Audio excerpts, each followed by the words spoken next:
पुरअसरार कहानियों में adventure, suspense और क्राइम स्टोरी तो शामिल होती है, लेकिन उनमें मजाक का अंसर शामिल करना एक मुश्किल तरीन काम है।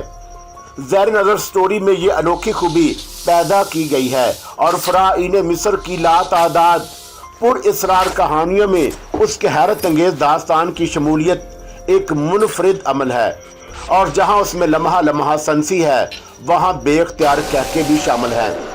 एडवेंचर, सस्पेंस और तंदो मज़ा से भरपूर नावल एम.ए. राहत के कलम से ताबूत।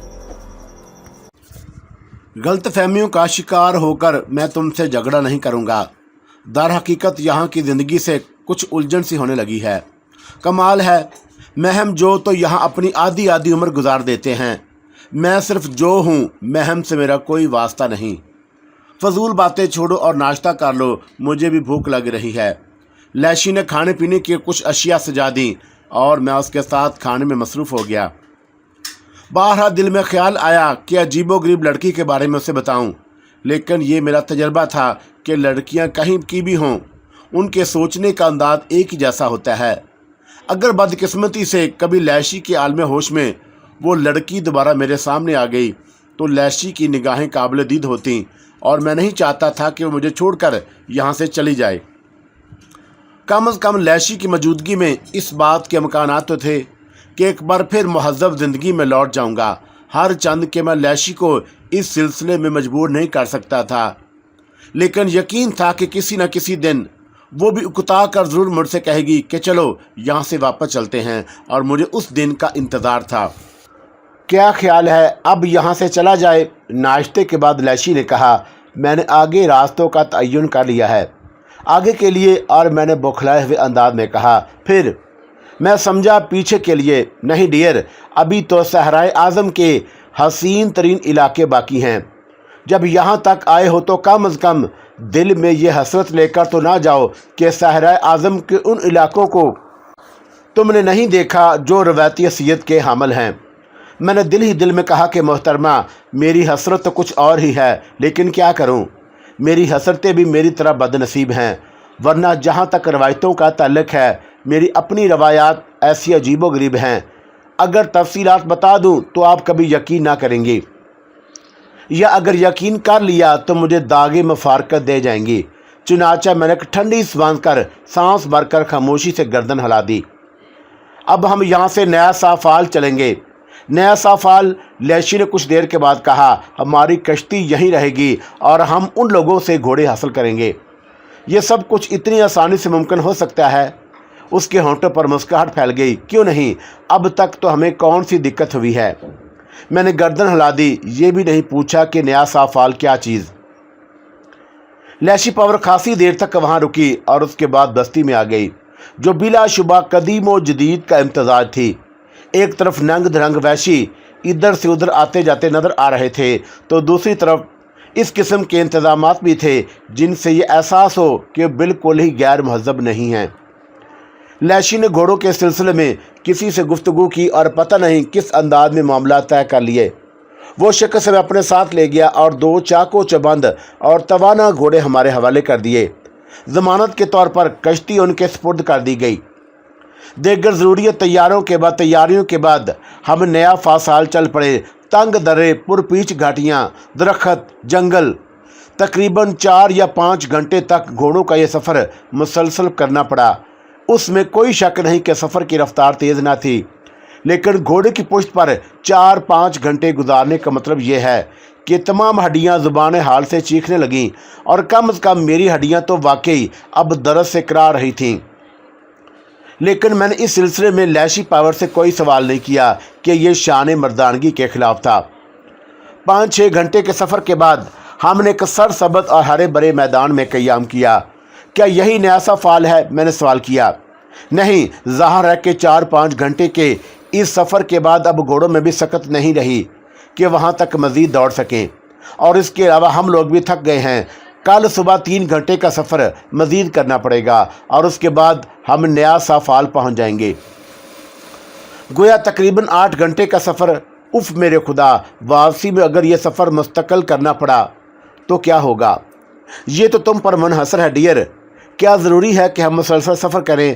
میں تو دراصل اس جگہ پہنچنا چاہتی تھی، اس لیے میں نے مسلسل 4-5 گھنٹے سفر کر ڈالا، اور پھر ہمارے پاس وقت بھی تھا، اس لیے میں نے سوچا کہ کیوں وقت ضائع کیا جائے۔ میں نے فوراً تائید میں گردن ہلا دی۔ لیشی پاور نے شاید میرے انداز کے طنز کو محسوس نہیں کیا تھا۔ اس کے بعد وہی معمولات، رات کو ہم دونوں کی قربت، بے اتنائی، خاموشی، ایک دوسرے کی طرف سے تحریک کا انتظار، اور اس کے بعد گہری نیند۔ سب کچھ معمول کے مطابق ہی ہوا، اور دوسری صبح بھی معمول کے مطابق ہی آنکھ کھلی۔ صبح کو لیشی پاور نے ناشتہ میرے سامنے رکھ دیا اور ہنس کر بولی، تم اپنی دھن کے پکے ہو ڈیئر وان ڈارک، اور تم نے مجھے منصور کہنے کا وعدہ کیا تھا۔ میں نے کہا، پتہ نہیں یہ نام لیتے ہوئے مجھے دقت کیوں ہوتی ہے۔ لیشی پاور نے کہا، چلو ٹھیک ہے، ڈارک سے تمہیں دلچسپی ہے، اس لیے مجھے ڈارک ہی کہہ لیا کرو۔ لیشی ہنسنے لگی، اور میں اس سے پوچھے بغیر نہ رہ سکا کہ آخر یہ نیا سا فعال کیا چیز ہے جس کے لیے ہم اتنا لمبا سفر طے کر کے آئے ہیں۔ حسین ترین جگہ، علاقائی حیثیت سے بے مثال، نیا سا فال سے تقریباً 4 میل کے فاصلے پر گرین لیک ہے، اور تم اسے دیکھو گے تو حیران رہ جاؤ گے۔ صاف و شفاف لیکن سبز پانی، جبکہ لیک کی گہرائی میں کاہی بھی نہیں ہے۔ سبزی بھی قدرتی ہے۔ اگر تم اس قدرتی جھیل سے پانی نکالو گے تب بھی تمہیں یہ کسی برتن میں صاف نظر آئے گا۔ گڈ، کہیں یہ چشمہ حیات تو نہیں؟ وہ کیا ہوتا ہے؟ آب حیات کے بارے میں کچھ جانتی ہو؟ نہیں، تم مجھے بتاؤ۔ چشمہ حیوان جس میں سے چند قطرے پینے کے بعد انسان ابد تک کے لیے جیتا ہے۔ توبہ، ایسا جینا بھی کس کام کا؟ کیوں؟ بڑھاپا کتنی بدترین چیز ہوتی ہے، تم نے غور نہیں کیا؟ مگر آب حیات پینے کے بعد انسان بوڑھا بھی نہیں ہوتا۔ اور میں نے بیزاری سے کہا، مگر تم یہ بتاؤ کہ کیا نیا سا فعال جا کر ہم کریں گے کیا؟ اب تک کیا کرتے رہے ہیں؟ لیشی نے الٹا مڑ سے سوال کر ڈالا۔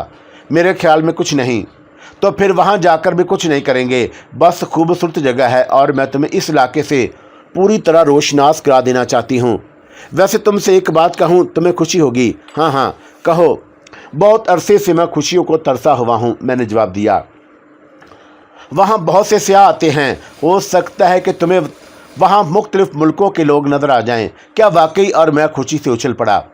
ایک لمحے کے لیے دل میں امید کی شمع روشن ہوئی تھی، انہی میں سے کوئی ایسا سیاح نظر آ جائے جس نے واپسی کے لیے رخت سفر باندھا ہوا ہو، اور مجھے اس کی خدمت کرنے کا موقع مل جائے۔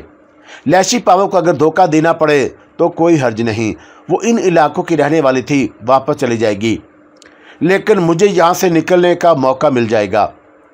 میں نیاسا فال کے جانے کے لیے خوش دلی سے تیار ہو گیا۔ گھوڑوں کی ننگی پشت بلا شبہ پر گوشت تھی۔ اگر گھوڑے اس قدر جاندار نہ ہوتے تو ان کی پشت پر سوکھی ہڈیاں ہوتیں، تو میرا خدا ہی حافظ تھا۔ ہم بغیر زین کے سفر کرتے ہوئے 3 گھنٹے کا مسلسل سفر ہمارے لیے مصیبت کا باعث ثابت ہوا۔ لیشی میری نسبت زیادہ پرسکون نظر آ رہی تھی۔ پھر نیا سا فال کا سلسلہ شروع ہو گیا۔ آسمان کی بلندیوں سے پانی گر رہا تھا، بڑی بڑی سفید دھاریں حسین شکل میں بہت دور تک ایک پہاڑی دیوار سے نیچے لڑک رہی تھیں۔ نیچے ایک پرشور ندی بہہ رہی تھی۔ اطراف کے علاقے میں اس قدر سرسبز اور حسین تھے کہ الفاظ میں بیان مشکل ہے۔ یہاں تک نگاہ جاتی برف پوش چوٹیاں اور سبزہ زار نظر آتے۔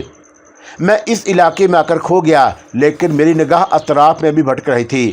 اکا دکا خیمے نظر آئے، اور ان خیموں کے نزدیک صرف اس نظریے سے پہنچا تھا کہ ممکن ہے کچھ غیر ملکی سیاحوں سے ملاقات ہو جائے، لیکن غیر ملکی سیاحوں کا بھی پتہ چل گیا تھا کہ میں اس وقت یہاں آنے والا ہوں، اور میرے ساتھ جو بھی حاصل کرتا ہے اس کے لیے مصیبتیں کھڑی ہو جاتی ہیں۔ چنانچہ اتفاق سے غیر ملکی ایک بھی نہیں تھا۔ البتہ افریقہ کے مختلف حصوں سے لوگ آئے ہوئے تھے جو نیم مذہب تھے، چنانچہ ان سے ملاقات کرنا بھی ضروری نہ سمجھا گیا۔ ہم لوگوں نے اپنے لیے بھی ایک جگہ ڈیرا ڈال دیا۔ گو ہمارے پاس خیمہ نہیں تھا، لیکن یہاں کس کی ضرورت بھی نہیں تھی۔ آسمان ابر آلود تھا، اور آبشار کی وجہ سے ماحول میں ایک حسین سی کھنکی رچی ہوئی تھی۔ کہو کیسی جگہ ہے؟ لیشی نے مجھ سے پوچھا۔ بے حد حسین، تمہاری موجودگی نے اسے اور بھی حسین بنا دیا ہے۔ جب تم یہ الفاظ ادا کرتے ہو تو مجھے ہنسی آنے لگتی ہے، لیشی پاور نے کہا۔ کیوں؟ اور میں نے متعجبانہ انداز میں منہ کھول دیا۔ تم ان لوگوں میں سے نہیں ہو جو کسی کی موجودگی سے متاثر ہوتے ہیں۔ اوہ نہیں، ایسی بات نہیں ہے ڈیئر۔ دراصل میں جن لوگوں میں سے ہوں ان کے بارے میں ذرا کم ہی لوگوں کو معلومات حاصل ہوتی ہیں۔ ہاں مجھے اندازہ ہو رہا ہے کہ تم بے حد عجیب انسان ہو۔ ویسے مجھے تم پر بھی حیرت ہوتی ہے کہ صرف ایک چھوٹی سی بات پر مجھے کس قدر اہمیت دے دی۔ چھوٹی سی بات؟ ہاں، تمہارے پاپا کے سلسلے میں میں نے تھوڑا سا کام کر دیا تھا اور اس کے نتیجے میں تم نے اپنا اتنا قیمتی وقت میرے ساتھ ضائع کر دیا۔ لیشی پاور مجھے عجیب سے انداز میں دیکھنے لگی اور پھر اس نے آہستہ سے کہا، نہیں، ایسی کوئی بات نہیں ہے۔ پاپا کا مسئلہ اسی وقت ختم ہو گیا تھا۔ پھر اس پھر کے آگے ایک طویل دیوار ہے جسے عبور کرنے کے لیے ہم دونوں میں سے کسی ایک کو جرأت کرنا ہوگی، اس نے معنی خیز انداز میں کہا۔ میں خاموشی ہو گیا۔ بہتر یہی تھا کہ میں اس دیوار کو عبور کرنے کی جرأت ہی نہ کروں۔ پتہ نہیں اس دیوار کے اس طرف کیا موجود ہو۔ نیاسا فال پر ہم نے پورا دن گزارا اور اس کے بعد لیشی پاور مجھے دوسری صبح ساتھ لے کر گرین لیک چل پڑی۔ اس بات پر اس نے بہت مایوسی کا اظہار کیا تھا کہ اتفاق سے ان دنوں یہاں سیاح موجود نہیں۔ گرین لیک واقعی دنیا کا 8واں عجوبہ تھی، یا شاید میں غلط کہہ رہا ہوں کہ 9واں عجوبہ ہو سکتی ہے، کیونکہ 8واں عجوبہ تو میں خود تھا۔ پانی واقعی سبز تھا اور حیرت کی بات یہ تھی کہ اس میں کوئی ایسی چیز بھی شامل نہ تھی جو اس کا رنگ سبز کر دے، لیکن اس کا کافی وسیع اور عریض علاقے میں ٹھاٹھے مارتی ہوئی سمندر نما جھیل بلا شبہ بالکل سبز ہی تھی۔ اس کا پانی بھی ہاتھوں میں لے کر دیکھا، اس میں ہلکی سی سبزی کی آمیزش تھی۔ کہو، اتنی عجیب چیز کو نہ دیکھتے تو کیا بعد میں اس کا افسوس نہ ہوتا؟ لیشی نے مسکراتے ہوئے کہا۔ ہاں، یقیناً حیرت انگیز بات ہے۔ کیا اس کا کبھی کیمیاوی تجزیہ کیا ہے؟ بے شمار بار، لیکن ابھی تک اس کے بارے میں کوئی حتمی رپورٹ شائع نہیں ہوئی کہ اس کا پانی کا رنگ سبز کیوں ہے۔ پینے میں یہ پانی کیسا ہے؟ پی کر دیکھو، کہیں میرے سر پر سبزہ تو نہیں اگائے گا۔ نہیں، تم بالکل ٹھیک رہو گے۔ میں نے پانی چکھ کر دیکھا، واقعی شیریں تھا۔ افریقہ میں ایسے عجائبات کی کمی نہیں ہے۔ ویسے گرین لیک کے آس پاس کافی جانور کلیلے کرتے ہوئے نظر آ رہے تھے۔ شکاریوں کے لیے تو یہ جگہ جنت سے کم نہیں تھی۔ ہم دیر تک گرین لیک کے آس پاس کے علاقوں کی سیر کرتے رہے۔ کیا خیال ہے، یہی رکو گے یا واپسی کا سفر طے کریں؟ لیشی نے مسکرا کر پوچھا۔ کیوں، کیا یہاں قیام نہیں کرو گی؟ بے مقصد ہی رہے گا۔ اس سے زیادہ واضح الفاظ میں لیشی کے پاور اور کیا کہہ سکتی تھی؟ یہ الفاظ بھی نہ جانے اس نے کتنی مشکل سے ادا کیے تھے۔ شام کے جھٹپٹے فضاؤں میں اتر آئے۔ زمین پر دھندلکا سا پھیلتا جا رہا تھا۔ گرین لیک کے آس پاس ہمیں کوئی بھی نظر نہیں آیا۔ ویسے بھی اب یہ بھیانک ویرانے ہماری عادت بن گئے تھے۔ میں اور لیشی واپس چل پڑے۔ طے یہ کیا گیا تھا کہ جھیل کے ساتھ ہی کسی خوبصورت جگہ کا انتخاب کر کے قیام کے انتظامات کیے جائیں گے۔ ہمارے گھوڑے سست رفتاری سے چل رہے تھے کہ اچانک ہی کچھ ہوا۔ ایک ہلکی سی سرسراہٹ میں نے بھی سنی اور اس کے ساتھ ہی لیشی کے گھوڑے کے ہنہنانے کی آواز بھی ابھری اور وہ الف ہو گیا۔ لیکن اس نے دونوں پاؤں اوپر اٹھا کر نیچے رکھنے کی کوشش کی تو اندھے منہ زمین پر آ رہا اور وہ نیچے گر پڑی۔ میری سمجھ میں اس وقت کچھ نہیں آیا، لیکن میں نے ایک عجیب و غریب موڑی سی شے ضرور دیکھی جو گھوڑے کے اگلے پیروں کو چھوتے ہوئے گزر گئی تھی۔ سنسناہٹ اسی کی وجہ سے ابھی میں لیشی کے سلسلے میں کوئی فیصلہ بھی نہیں کر پایا تھا کہ میرا گھوڑا بھی اسی طرح الف ہو گیا، اور میں نے پھرتی سے اپنے بدن کو سادھ لیا تاکہ گھوڑا منہ کے بل بھی گرے تو کم از کم میں سر کے بل نیچے نہ آؤں۔ لیکن میرے گھوڑے کے دونوں پاؤں سلامت تھے اور اس نے دونوں پاؤں زمین پر مارے اور ایسا جان توڑ کر بھاگا کہ مجھے اپنے آپ کو اس کی پشت پر قائم رکھنا مشکل ہو گیا۔ میرے منہ سے ارے ارے کی آوازیں نکل رہی تھی اور میں گھوڑے کی لگامیں مضبوطی سے پکڑے ہوئے تھا۔ مجھے اس کی گردن سے چمٹ جانا ہی پڑا، ورنہ یقینی طور پر نیچے گرنے میں کوئی کسر نہیں رہ گئی تھی۔ گھوڑا یوں دوڑ رہا تھا جیسے اس کی دم میں آگ لگی ہو، اور میں اسے سنبھالنے کی ہر کوشش میں ناکام ہو گیا تو اپنے آپ کو سنبھالنے کی کوششوں میں مصروف ہو گیا۔ اب میں اس کی گردن سے اس طرح چمٹا ہوا تھا جیسے اس کی پشت پر بالوں کی جگہ ایک انسان اگ گیا ہو۔ ذرا بھی جنبش کرتا تو یقینی طور پر گھوڑے کی پوشش سے نیچے گرنے سے بچا نہیں رہ سکتا تھا۔ گھوڑا دوڑتا رہا اور میں اس کی پشت سے چمٹا رہا۔ ہر لمحے یہی احساس ہوتا کہ اب ٹھوکر کھا کر گر جائے گا اور زمین پر آ رہے گا۔ لیشی کے لیے ایک لمحے بھی ذہن میں خیال نہیں آیا اور اس کا کیا ہوگا، گھوڑے سے گرنے کے بعد زندہ بچی یا مر گئی۔ یہ حادثہ اتنا ہی اچانک ہوا تھا کہ سوچنے سمجھنے کی تمام قوتیں سلب ہو گئی تھیں۔ آہستہ آہستہ گھوڑے کی رفتار کم ہونے لگی۔ میں ہوش و حواس سے عاری ہو چکا تھا، کان بند ہو گئے اور حواس نے ساتھ چھوڑ دیا۔ بالآخر گھوڑا رک گیا، لیکن اب چاروں طرف اندھیرا پھیل چکا تھا اور مجھے یہ اندازہ نہیں تھا کہ میں گرین لیک سے کس طرف نکل آیا ہوں۔ یہ راستہ نیا فال کی طرف جاتا ہے یا کسی اور طرف؟ मैं घोड़े की पुश्त पर सीधा होकर बैठ गया। घोड़ा अब बिल्कुल नॉर्मल था और पहले तो मैंने उसका चारों तरफ से जायज़ा लिया और उसके बाद अतराफ़ का जायज़ा लिया। मेरे अतराफ़ दरख्त ही दरख्त बिखरे हुए थे। गालबन कोई जंगल था, लेकिन बहुत ही घना नहीं था। छदरे छदरे दरख्त काफ़ी फासले पर उगे हुए थे, लेकिन मैं ये फैसला नहीं कर सकता था कि यह कौन सी जगह है। लैशी पावर से जुदा होने के बाद तो मैं बिल्कुल ही बेयारो मददगार रह गया था। मुझे उन बेशुमार अफ्रीकी महम जोहों की कहानियाँ याद आ गईं, जिन्होंने सहराए आज़म में भूख और प्यास से दम तोड़ दिया था। घोड़े ने पलट कर मुझे इस अंदाज में देखा जैसे कह रहा हो कि कब तक ये मुरव्वत जारी रखी जाएगी। अभी एक लात घुमा कर दूंगा और नीचे जा पड़ोगे। बेहतर है कि तुम खुद ही मेरी पोशत से नीचे उतर आओ। मैं बौखलाए हुए अंदाज में घोड़े की पोशत से नीचे उतर गया। दर हकीकत घोड़े का मकसद यही था और उसने गर्दन डाल दी और घास की तलाश में आगे बढ़ गया। मैं अपनी जगह अहमकों की तरह खड़ा चारों तरफ देख रहा था। फिर मुझे ख्याल आया कि यह सब क्या हुआ और क्या यह सब कोई इत्तेफाक था या इसमें भी कोई राज पोशीदा है। लैशी का घोड़ा अच्छा खासा था। उसने ठोकर कैसे खाई, उसके साथ ये तमाम वाक़या कैसे बीता, और फिर मेरा घोड़ा भी ऐसे भागा था जैसे मुझे वो मुड़ी तड़ी चीज़ नज़र आई जो सनसनाती हुई लैशी के घोड़े के पैरों के पास से गुजर गई थी और उसके बाद उसके घोड़े की ये हालत हुई थी। गोया ये कोई इत्तफाकिया वाक़या या हादसा नहीं था, बल्कि उसमें यकीनी तौर पर कोई राज पोशीदा था।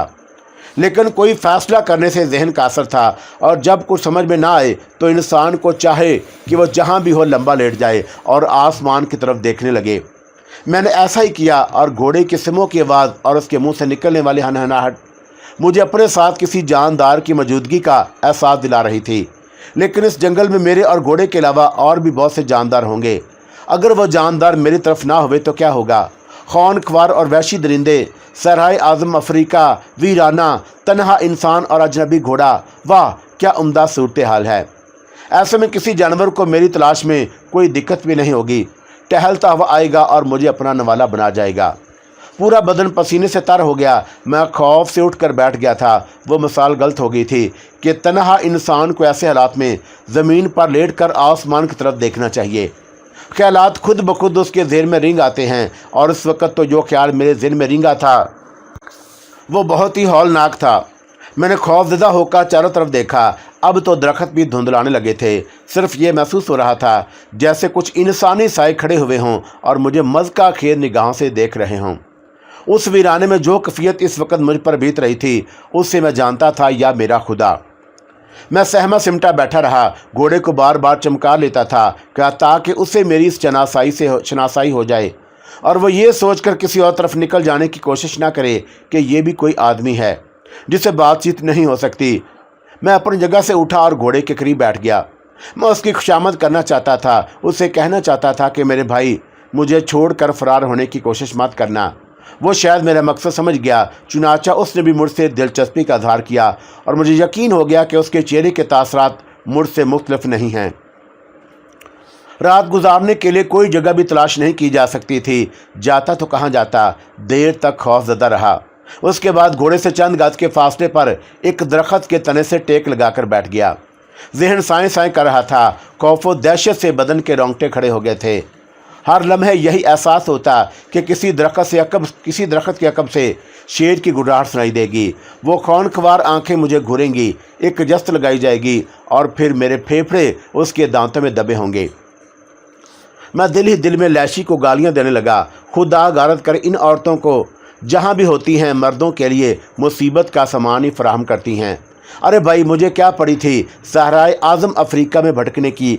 ज़बरदस्ती अपनी महमजोई का सबूत देने के लिए पकड़ लाई और वहाँ से और यहाँ लाने के बाद ज़लीलो ख्वार कर दिया।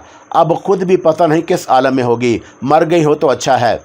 घोड़े से गिर कर बेजा निकल गया हो खुदा करे, और मैं उसे कोसता हुआ ख्वामखा मुझे बर्बाद करने के लिए यहाँ ले आई। अगर सुबह घोड़े पर बैठकर सफ़र का आगाज़ शुरू करूं तो कौन सी सिमत इख्तियार करूं? मुझे कोई पता है कि कौन सा रास्ता किधर जाता है। दिल में तरह तरह के वसवसे आते रहे, जिनसे निजात पाने का तरीका यही था कि अपने आप को खुदा के भरोसे पर छोड़कर घुटनों में मुंह देकर सो जाऊं। किसी तरह नींद आ जाएगी। नींद के आलम में मुझे कोई जानवर हड़प कर जाए तो कम से कम तकलीफ तो ना होगी। ये इंतहाई बेबसी का एहसास था जिससे मेरी आंखों से आंसू निकल आए। रामीस की तरफ से मैं इतना बददिल हो गया था कि मैंने इस वक्त भी उसे मदद के लिए ना पुकारा। जो होगा देखा जाएगा। अगर उस बदरू को दोबारा सर पर मुसल्लत किया तो फिर मुसीबतों के सफ़र में कभी कमी ना होगी। इससे तो बेहतर है कि ज़िंदगी के सफ़र का इख्तिताम ही हो जाए। रात का जाने कौन सा पहर था, एक सरसराहट सुनाई दी और मैं उछल कर खड़ा हो गया। इस वक्त देखने वाले मेरा चेहरा देखते तो शायद हफ्तों हंसते रहते। मैं खड़ा होकर चारों तरफ देखने लगा। सरसराहट की वजह तो समझ में नहीं आई, लेकिन काफ़ी फासले पर एक रोशनी सी महसूस हुई। किसी ने शायद आग जला रखी थी और मेरे बावजूद अगर मौत ही आ गई है करीब, और ये यकीनन गोले बियाबानी में से कोई एक है जो आग रोशन किए हुए है, लेकिन आग की छांव में मुझे कोई नज़र नहीं आया। क्या करूं? क्या अपनी मौत की जानब खुद ही कदम बढ़ा दूं? मैंने सोचा, अगर आग किसने रोशन की? लकड़ियां जमा करके आग रोशन करने वाला तो कोई इंसान ही हो सकता है। क्या इस जगह मुझसे सिर्फ 200 गज के फासले पर कोई इंसान मौजूद है? और मौजूद है तो कौन हो सकता है? मैं हचकचाहट के आलम में अपनी जगह खड़ा उसे देखता रहा। मुझे ख्याल आया कि आखिर मैं इंसान हूँ और वो लोग भी तो इंसान ही थे जिन्होंने बड़ी बड़ी मुहिम्मात सर की और इंतहाई खौफनाक हालात में भी अपने होशो हवास बरकरार रखे। आग मेरे सामने है तो उसका राज जानने की कोशिश क्यों ना करूं? बड़ी हिम्मत करने के बाद मैंने उस आग की जानब कदम बढ़ा दिए। कदम गो मन भर के हो रहे थे, लेकिन मैं आग के करीब पहुंच गया। छोटी छोटी लकड़ियां जमा करके आग रोशन की गई थी, लेकिन अतराफ में कोई नज़र नहीं आ रहा था और मैंने हैरत से इधर उधर देखने लगा। आग रोशन करने के लिए लकड़ियां जिस अंदाज में जमा की गई थी, उनसे यही अंदाज़ा होता था कि यह किसी इंसान ही का कारनामा है। लेकिन वो इंसान कहाँ है और क्या वो मेरी घात में है? दिल चाहा कि गड़गड़ाकर उसे कहूँ कि मुझे कोई नुकसान ना पहुँचाए, लेकिन मर्दाना गैरत आड़े आई और मैं ये आवाज़ें ना दे सका। या फिर मर्दाना गैरत का तस्वर सिर्फ मेरा अपना हो सकता है कि आवाज़ ही खौफ के मारे मेरे हलक से आज़ाद ना होना चाहती हो। मुसीबतों के जो पहाड़ बल्कि आसमान पे दर पे मुझ पर टूटते रहते थे, अब उन्होंने मुझे हालात से समझौता करना सिखा दिया था। वक्ती तौर पर किसी भी बात से खौफजदा हो जाता था, लेकिन बाद में ये खौफ खुद ब खुद ज़ायल हो जाता। मैं चंद लम्हे इधर उधर देखता रहा और फिर आग के करीब बैठ गया। अब जो कोई भी है और जो कुछ भी करना चाहता है कर ले, और मैं तो सरेआम नीलाम होने के लिए ही पैदा हुआ हूँ। देर तक उसी तरह बैठा रहा और फिर वाकई हैरत होने लगी। आग मदम पड़ती जा रही थी और मैंने सोचा कि आग जलाने वाला आग जलाकर आखिर कहाँ फरार हो गया। और फिर मेरी निगाह कुछ फासले पर पड़ी और मैं दहशत से उछल पड़ा। कोई बैठा हुआ था, साफ नज़र नहीं आ रहा था, लेकिन था कोई इंसान ही। इससे पहले भी ये जगह देख चुका था, लेकिन वो यहाँ मौजूद नहीं था। अब इत्मीनान से बैठा हुआ था और मैं फटी फटी आंखों से उसे देखता रहा। जब उसकी तरफ से कोई जुम्बश ना हुई तो मैं खुद ही अपनी जगह से उठा और लड़ते कदमों से उसके करीब पहुँच गया और एक बार फिर मुझे एक जहनी झटका बर्दाश्त करना पड़ा। वो एक औरत थी, बुलंदो बाला कदो कामत की मालक और शायद जवान भी। करीब से देखने पर यह अंदाज़ा बखूबी हो जाता था कि घुटनों में सर दिए और दोनों हाथ घुटनों के गिर्द लपेटे बैठी थी। कदमों की चाह पर उसने गर्दन उठाई। अजीब पुरअसरार सा अंदाज था, लेकिन मुझे हैरत से 2 कदम पीछे हट जाना पड़ा। यह सूरत मेरे लिए अजनबी नहीं थी। तीसरी बार सामने आई थी और पहली बार उस वक़्त जब रक़स के दौरान वो मेरे नज़दीक आकर खड़ी हुई थी। दूसरी बार उस वक़्त जब रात को मेरे बिल्कुल नज़दीक थी, और तीसरी बार अब। हाँ, ये वही पुरअसरार लड़की थी। चंद लम्हे वह मुझे देखती रही और फिर उसके होंठों पर मुस्कुराहट फैल गई। मुझे एक अजीब सा एहसास हुआ और वह बेहद दिलकश थी। जब मैंने उसे पहली बार देखा था तो उसने अपना चेहरा रंगों से रंगा हुआ था। दोबारा भी मैंने उसे रंगे हुए चेहरे के साथ ही देखा था, लेकिन इस वक्त उसके चेहरे पर कोई रंग नहीं था सिवाय उसकी सूरत के असल रंग के। मुस्कुराहट में भी बड़ी दिलकशी थी। कदो खाल भी बेहद हसीन थे। चंपनी रंग, किसी कदर मोटे होंठ, लेकिन इंतहाई पुरकशिश। सतवा नाक और सबसे हसीन चीज़ जो उसके चेहरे पर थी वो उसकी आंखें थीं। गहरी स्याह, दिल में उतर जाने वाली हसीन आंखें, और मैं एक लम्हे के लिए उसके शहर में खो गया। उस एक लम्हे मुझे याद न रहा था कि क्या सूरत हाल है, और वो मुझे देखकर मुस्कुराती रही। इस तरह बैठने से उसके लंबे और स्याह बाल ज़मीन पर बिखर गए थे। चंद लम्हात उसी तरह गुजर गए और उसके बाद मैंने गहरी सांस लेकर कहा, मैं तुमसे तीसरी बार मिल रहा हूँ। उसने मेरी इस बात का कोई जवाब नहीं दिया और तब भी मैं उसके सामने बैठ गया, और मेरा ख्याल है कि यह महज इत्तेफाक नहीं है। وہ اسی خاموشی سے مجھے دیکھتی رہی جو اب بھی جواب نہیں دے رہی تھی، اور میں نے کچھ دیر انتظار کیا اور بولا، اگر اس کی کوئی خاص وجہ ہے تو بہتر یہ ہے کہ تم مجھے بتا دیا جائے۔ اس وقت جب تم ناچ رہی تھی اور اس وقت جب تم میرے قریب تھی اور میں نے تمہیں ایک عجیب کیفیت میں دیکھا تھا، اور اب تیسری بار تم مجھے یہاں مل رہی ہو، یقینی امر ہے کہ تم نے میرا تعاقب کیا ہے، اور تم جو کوئی بھی ہو بہتر ہے کہ مجھے اپنے بارے میں بتا دو۔ اس طرح کی خاموش رہنے سے مسئلہ حل نہیں ہو سکتا۔ اس کے ہونٹوں کی مسکراہٹ ختم ہو گئی اور وہ اب سادہ سی آنکھوں سے مجھے دیکھ رہی تھی۔ پھر اس نے اپنے دونوں ہاتھ کھولے اور اپنی جگہ سے اٹھ کھڑی ہوئی۔ کیا قد و قامت تھا، اور وہ ریڈ انڈین طرز کی کسی کھال کی پتلون پہنے ہوئی تھی جس کی چوڑی بیلٹ اس کی پتلی کمر پر کسی ہوئی تھی۔ اوپری جسم پر بھی ریڈ انڈین سٹائل کا ہی لباس تھا جس میں لوہے کے کچھ کڑے لگے ہوئے تھے۔ لمبے لمبے ہاتھ پاؤں، بلند و بالا قد، انتہائی متناسب بدن۔ وہ گھومی اور ایک دو شاخہ درخت کی جانب چل پڑی۔ مجھے اس طرف سے گھوڑے کی کھڑ کھڑ کی آوازیں سنائی دی اور میں نے ایک گہری سانس لی۔ ویسے بھی ظاہری امر تھا کہ وہ گھوڑے پر ہی یہاں تک آئی ہوگی، لیکن بات کچھ سمجھ میں نہیں آ رہی تھی۔ کیا اس نے میرا تعاقب کیا تھا؟ مگر اس کی وجہ کیا؟ اس کے پس پردہ بھی کوئی خاص بات تھی؟ اور ہمارے ساتھ پیش آنے والا حادثہ اس خطرناک لڑکی کی کوششوں کا مرہون منت تھا؟ مجھے وہ مڑی توڑی سی چیز یاد آ گئی جو لیشی پاور کے گھوڑے کی ٹانگوں کو توڑتی ہوئی نکل گئی تھی۔ یہ لڑکی واقعی بے حد پراسرار تھی، مگر اس سے مجھ سے کیا دلچسپی ہو گئی؟ میں انتظار کرتا رہا اور چند لمحوں میں وہ واپس آ گئی۔ کچھ چیزیں اس کے ہاتھ میں دبی ہوئی تھیں۔ اس نے نیچے بیٹھ کر کسی درخت کے چوڑے پتے زمین پر بچھائے اور پھر ایک کپڑے میں لپٹی ہوئی کوئی چیز نکال کر ان پتوں پر رکھ دی۔ میں نے غور سے دیکھا تو کسی جانور کی بھنی ہوئی ران تھی۔ میرے منہ میں پانی بھر آیا اور یہ احساس ہوا کہ آنتیں پیٹ میں کل حوالہ پڑ رہی ہوں گی۔ اس نے پانی کا ایک برتن بھی میرے سامنے رکھ دیا جو لکڑی سے بنا ہوا تھا، گویا وہ میری ضیافت کرنا چاہتی تھی، لیکن کس قدر خاموش۔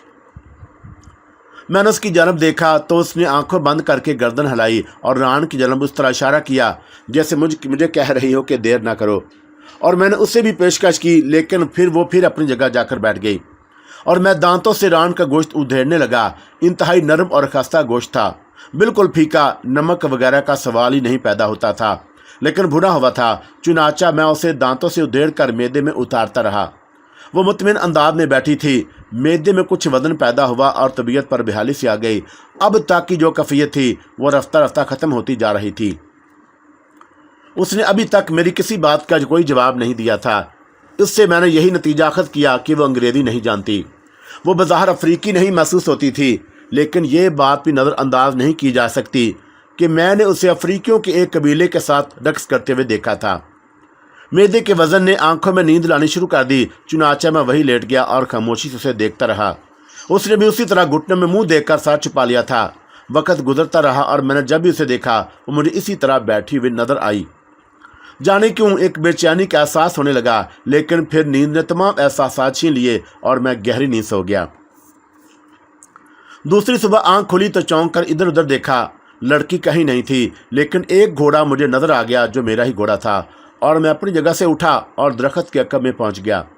موٹے کینوس کا ایک تھیلا وہاں موجود تھا جو انتہائی جدید ساخت کا تھا اور اس میں زپ لگی ہوئی تھی، اور اس زپ میں مخصوص قسم کے نمبروں سے کھلنے والا تالا۔ اسے دیکھ کر مجھے حیرت ہوئی تھی، اس افریقی لڑکی کے پاس اس تھیلے کی موجودگی کیا معنی رکھتی ہے۔ میں نے ٹٹول کر تھیلے کو دیکھا اور جانے کیا کیا علم گلم اس میں بھرا ہوا تھا۔ میری سمجھ میں نہیں آیا کہ اب کیا کروں۔ ایک لمحے کے لیے سوچا کہ تھیلا اٹھا کر کندھوں پر باندھوں، گھوڑے پر بیٹھوں اور یہاں سے فرار ہو جاؤں، لیکن ابھی کوئی فیصلہ بھی نہیں کر پایا تھا کہ دوڑتے ہوئے گھوڑوں کے ٹاپوں کی آوازیں سنائی دیں، اور اس کے بعد میں نے اسے دیکھ لیا اور وہ گھوڑے پر واپس آ رہی تھی۔ اس کے شانوں پر کوئی چیز لٹکی ہوئی تھی۔ قریب آئی تو میں نے دیکھا کہ اس کے شانوں پر لٹکی ہوئی چیز ہرن ہے جسے اس نے شکار کیا تھا۔ اس نے گھوڑے کی پشت پر بیٹھے بیٹھے ہرن کو اتار کر نیچے پھینک دیا اور پھر خود بھی گھوڑے سے نیچے اتر آئی۔ اس کے انداز میں اتنی پھرتی اور مستعدی تھی کہ مجھے اندازہ ہو گیا کہ وہ انتہائی طاقتور اور پھرتیلی لڑکی ہے۔ اس نے تھیلے کے قریب پہنچ کر اس کا تالا کھولا اور ایک لمبا سا چھرا نکال لیا۔ اس نے چھرا ہرن کی گردن پر پھیر دیا اور ہرن کی گردن سے تازہ خون بہہ نکلا۔ پھر اس نے اس کی دونوں ٹانگیں پکڑیں اور انہیں اٹھا کر درخت کی ایک شاخ پر لٹکا دیا۔ اوپر سے اس نے دونوں ٹانگوں کو پکڑ کر مروڑا، ٹانگیں ٹوٹ گئیں اور میں نے اپنے بدن میں ایک پھریری سی محسوس کی۔ इतनी ताकतवर लड़की और मैंने ज़िंदगी में इससे पहले कभी नहीं देखी थी। किमोरा भी ताकतवर थी, लेकिन इसके मुकाबले में कुछ नहीं थी। देखते ही देखते उसने उंगलियों की मदद से हरण की पूरी खाल उतार फेंकी। उसने फिर एक कपड़ा लिया और हरण के अंदरूनी बदन को साफ कर दिया। मैंने सोचा कि हरामखोरी मुनासिब नहीं, और वह सुबह के नाश्ते का ही नहीं, गालबन दिन भर के खाने का बंदोबस्त कर रही थी। चुनाचा थोड़ी सी कार्रवाई मेरे लिए भी ज़रूरी होनी चाहिए। मैंने फौरन ही खुश्क लकड़ियों की टिकटियाँ तलाश की और उन पर एक ऐसी लकड़ी रखी जो हरण को आग पर घुमा सके। बेशुमार छोटी छोटी लकड़ियाँ जमा करके मैंने नीचे रख दी। वो मुस्कुराती निगाहों से कई बार मुझे देख चुकी थी। फिर उसने अपने थैले में से माचिस निकालकर मेरी तरफ उछाल दी और मैंने दिल ही दिल में सोचा कि मोहतरमा तमाम इंतजामात से लैस हैं। मैंने लकड़ियाँ सुलगा दी। इस दौरान वह हरण को बिल्कुल साफ कर चुकी थी और फिर उसने टिकटिकी पर रखी हुई लकड़ी उठाई और हरण को उसमें परोस दिया। हरण काफ़ी वजनी था, लेकिन लड़की ने उस तरह उसकी लकड़ी पे परोस दिया था जैसे वह बेवजन हो। मुझे दिल में अपने मुस्तकबल का ख्याल आ गया कि जिस वक्त भी उसे तैश आ गया, उसी वक्त मुझे इस हरण की तरह किसी टिकटिकी पर भुनना पड़ेगा। वो पानी से हाथ धोकर एक सिमत जा बैठी, गोया अब उसने बाकी जिम्मेदारी मेरे सुपुर्द कर दी थी। जब हरण तैयार हो गया तो वो उठी। छुरा उसके हाथ में था और उसने उसे अपनी पतलून से साफ किया और उसका दस्ता जोर से हरण के बाजू पर मारा। आप लोग इस बात पर शायद यकीन ना करें, लेकिन हरण के बाजू की हड्डी तक कट गई थी। वो इत्मीनान से छुरे को हरण की पिसलियों में चुभोकर उसकी रान हाथ में लिए आगे बढ़ गई और अपनी जगह बैठकर उसे दांतों से उधेड़ने लगी। वे अब अपने लिए गोश्त हासिल करना मेरा काम था। मैंने छुरा हरण की पिसलियों से निकालकर उसी की मानद उसके दूसरे हाथ पर नहीं मारा। खवाम खा उसके सामने बेइज्जती होती। गोश्त ही कट जाता तो दूसरी बात थी, हड्डी कैसे काटी जा सकती थी। और मैंने हरण के गोश्त को हड्डी तक काट लिया और फिर छुरे को उसी जगह से गुजारने लगा जहां जोड़ होता है। खुदा का शुक्र है और उसमें मुझे दिक्कत नहीं हुई। अपने हिस्से का बाजू लेकर मैं उसके नज़दीक ही बैठ गया और हम दोनों पेट भरने लगे। उसके अंदाज में बड़ी वहशत थी। एक रान खाने के बाद उसने दूसरी रान उसी अंदाज में उठाई और उससे भी चट कर गई, जबकि मेरे लिए एक बाजू खाना भी मुश्किल हो गया था। शिकम सिर होने के बाद उठकर खड़ी हुई। उसके अंदाज से यह ज़ाहिर होता था कि अब वो यहाँ से आगे का सफ़र करना चाहती है। मैंने एक बार फिर उसे दस्ते बदस्ता अर्ज़ किया कि मैं एक गरीब इंसान हूँ और उसकी इस अनायतों का सिला नहीं दे सकता, चुनाचा मुझे वापस जाने दिया जाए। उसके मुंह से अब भी कुछ नहीं निकला था और मैंने दांत पीसते हुए कहा, मोहतरमा अगर आप मेरी ज़ुबान नहीं समझती तो अपनी ही ज़ुबान में कुछ बकवास फरमाइए। उसने कानूस का थैला उठाकर कांधों पर बांधा और सीधी खड़ी हो गई। फिर उसने उंगली से मुझे घोड़े की तरफ इशारा किया। मकसद ये था कि मैं अपना घोड़ा भी ले आऊं, और मैंने ना चाहते हुए भी अपना घोड़ा संभाल लिया और फिर हमारा सफ़र शुरू हो गया। घोड़े की पुश्त पर वो इस तरह जमी हुई थी जैसे सारी ज़िंदगी घोड़े की सवारी में ही गुजार दी हो। दोपहर को वही गोश्त खाया गया जो सुबह को भुना गया था, लेकिन यहाँ उसने बाकी मांदा गोश्त महफूज करने के बजाय एक तरफ फेंक दिया। मैंने पुरइस्राब निगाह से उसकी यह हरकत देखी, लेकिन उसके अंदाज में एतमाद था जैसे उसके बाद उसे ताज़ा गोश्त के मिल जाने का यकीन था। दोपहर का सूरज ढल गया। गर्मी ने पूरा बदन पसीने पसीने कर दिया था। तेज़ हवा चल रही थी, लेकिन इंतहाई गर्म, और जिस्म के खुले हुए हिस्से बुरी तरह झुलस कर रह गए। वाकई पूरा बदन शदीद थकन का शिकार था, लेकिन मेरी निगाह जब भी अपने घोड़े के साथ साथ दौड़ने वाले दूसरे घोड़े के सवार पर पड़ती, मैं दिल ही दिल में उसकी कुव्वत बर्दाश्त का मुँह तरफ हुए बगैर न रहता। उसके चेहरे पर थकन की एक शिकन भी नहीं थी। वो बड़े इत्मीनान से चारों तरफ के मनाज़र देखती हुई आगे बढ़ रही थी। एक लम्हे के लिए थोड़ी सी जल्लाहट भी महसूस हुई। उस गूंगी हमसफ़र का क्या किया जाए। काश वो बोलना जानती तो कम से कम ज़ुबान को जंग न लगता, बहुत से उकते हल हो जाते। और मैंने दांत पीस कर दूसरे घोड़े की तरफ देखा और इस वक्त भी वो मेरी जन्म मतवजा हो गई। कम वक्त के चेहरे पर निगाह पड़ती तो एक लम्हे के लिए जहन भटक जाता। बड़ी सहाराना कुव्वत थी उनकी निगाहों और मुस्कुराहट में। आदमी उसमें खोकर रह जाता था। राअमीस की सोबत और जदीद तरीन मुल्कों की हसीन नाव ने मेरा अखलाक बिगाड़ दिया था, लेकिन इसके बावजूद जहन में वह तमाम चीज़ें पैदा न हो सकीं जो बेहयाई के हदूद में दाखिल हो जाती हैं। मैं किसी की पसंदीदगी के बावजूद बेलगाम नहीं हो सकता था। चुनाचा इस वक्त भी उसका चेहरा देखकर गुस्से के तासरात तो जहन से निकल गए थे, लेकिन इससे ज़्यादा कुछ ना हो सका। शाम गहरी हो गई। एक जगह क़याम के लिए मुंतखब कर ली गई। सहराए आज़म के बारे में ज़ाहिर है इससे ज़्यादा मालूमात किसी को हो सकती थी। जिस जगह उसने क़याम किया था वहाँ जंगलात तो ना थे, लेकिन ना होने के बराबर। अलबत्ता जानवर यहाँ भी भटक रहे थे और मैंने घास का कतरा मुंतखब किया और वहीं लंबा लंबा लेट गया। बदन के साथ साथ सर भी चकरा रहा था। काफ़ी देर उसी तरह गुजर गई। जहन को कुछ सुकून महसूस हुआ तो मैंने कोहनियों के बल टिक कर उसकी तलाश में निगाहें दौड़ाईं और उसे दबे कदमों एक जन्म बढ़ते हुए देखा। एक और मंजर में निगाहों के सामने आ गया।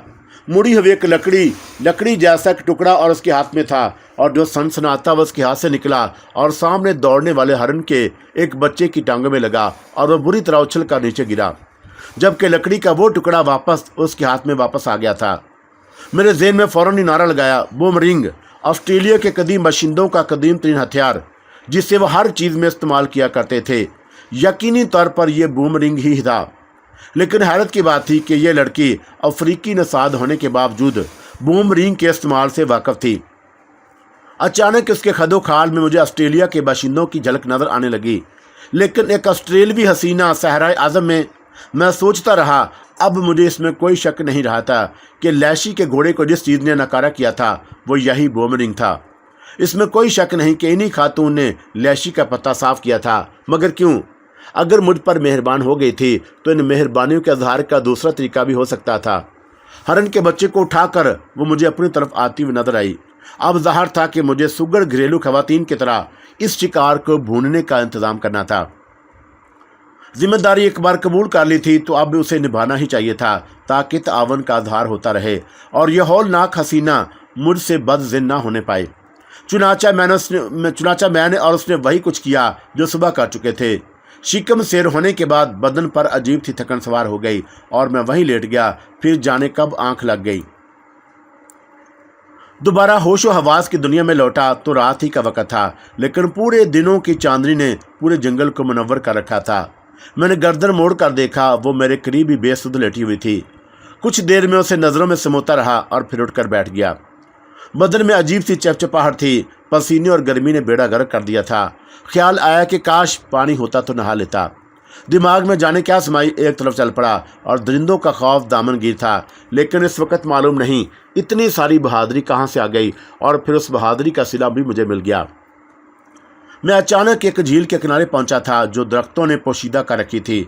कुछ देर इधर उधर का जायजा लेता रहा। फिर कुछ आज़ादियाँ हासिल करके मैंने झील में छलांग लगा दी। पानी इतना शफाफ था कि चांदनी में उसकी तह तक नजर आती थी और मैंने गौर से देखा, लेकिन मुझे कोई आबी जानवर नजर न आया और मैं इत्मीनान से नहाता रहा और कुदरत की सनाइयों की दाद देता रहा। फिर उन सनाइयों में एक सनाई का इजाफा हो गया। मेरी निगाहें इत्तफाकिया तौर पर ही उस तरफ उठ गई थी।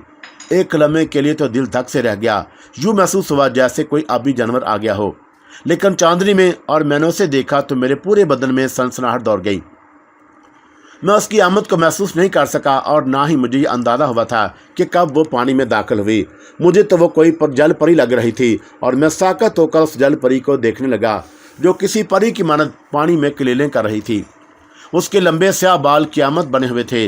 जब भी वो करवट बदल कर पानी की तह में तिरछी तैरती, मुझे महसूस होता जैसे किसी ने कमान से तीर छोड़ा हो। तैरने का अंदाज भी मेरे लिए बिल्कुल अजनबी और अनोखा था। वो मेरे अतराफ ही में चक्कर लगा रही थी और मैं शिद्दत हैरत से पागल हुआ जा रहा था। मेरे पूरे बदन में च्यूंटियाँ तैरने लगीं और यूँ महसूस हो रहा था जैसे आसमान पर चांद की बजाय सूरज दोबारा निकल आया हो।